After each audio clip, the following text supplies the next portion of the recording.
স্বপ্নে পাকা আম দেখলে কি হয়? আমরা অনেকেই ঘুমের ঘরে স্বপ্নের মধ্যে পাকা আম দেখে থাকি। সেটা হতে পারে আম খেতে, কাউকে দিতে কিংবা কুড়িয়ে পেতে। তো আজকের এই ভিডিওতে আমরা স্বপ্নে পাকা আম দেখার সঠিক ব্যাখ্যাটি নিয়ে আলোচনা করব ইনশাআল্লাহ। চলুন কথা না বাড়িয়ে আমরা মূল আলোচনায় চলে যাই।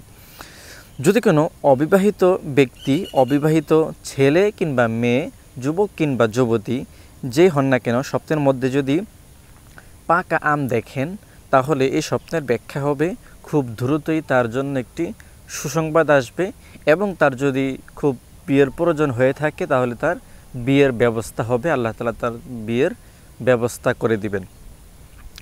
এবং তার মনে যদি কোনো আশা থাকে সেই আশা আল্লাহ তাআলা পূরণ করে দিবেন। যদি কোনো বিবাহিত লোক, বিবাহিত ব্যক্তি হোক সে পুরুষ কিংবা মহিলা, স্বপ্নের মধ্যে যদি পাকা আম খেতে দেখেন বা পাকা আম দেখেন, তাহলে এই স্বপ্নের ব্যাখ্যা হবে তাদের ছেলে সন্তান জন্মগ্রহণ করবে, খুব সুন্দর একটি ছেলে সন্তান জন্মগ্রহণ করবে। যদি কোনো ব্যবসায়ী লোক স্বপ্নের মধ্যে পাকা আম দেখেন বা পাকা আম খেতে দেখেন, তাহলে এই স্বপ্নের ব্যাখ্যা হবে তার ব্যবসায় উন্নত হবে এবং তার ব্যবসায় খুব ভালো লাভ হবে।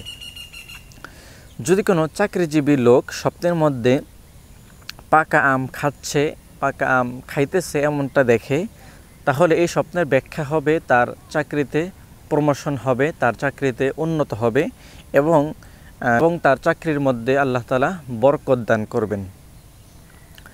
যদি কোনো ব্যক্তি স্বপ্নের মধ্যে পাকা আম খেতে দেখে, তাহলে এই স্বপ্নের ব্যাখ্যা এও হতে পারে স্বপ্নদ্রষ্টার জন্য কোনো ভালো বন্ধুর ব্যবস্থা হবে, এমন বন্ধু যে বন্ধু তার বিপদে উপকার করবে, সাহায্য করবে। প্রিয় দর্শক, মোট কথা বলতে গেলে স্বপ্নে পাকা আম দেখার ব্যাখ্যা এটি অনেক ভালো। আলহামদুলিল্লাহ, এই বিষয় নিয়ে আপনারা চিন্তিত হওয়ার কিছুই নেই। তো আজকের এই ভিডিওটি আমরা এখানেই শেষ করছি। আপনাদের কোনো প্রশ্ন থাকলে আমাদেরকে কমেন্ট সেকশনে জানিয়ে দেবেন। আমরা চেষ্টা করব আপনার প্রশ্নের সঠিক উত্তরটি আপনাকে জানিয়ে দেওয়ার জন্য। আজকের মতো এখানে শেষ করছি। ভালো থাকবেন, সুস্থ থাকবেন। আল্লাহ হাফেজ। আসসালামু আলাইকুম ওয়া রাহমাতুল্লাহি ওয়া বারাকাতুহু।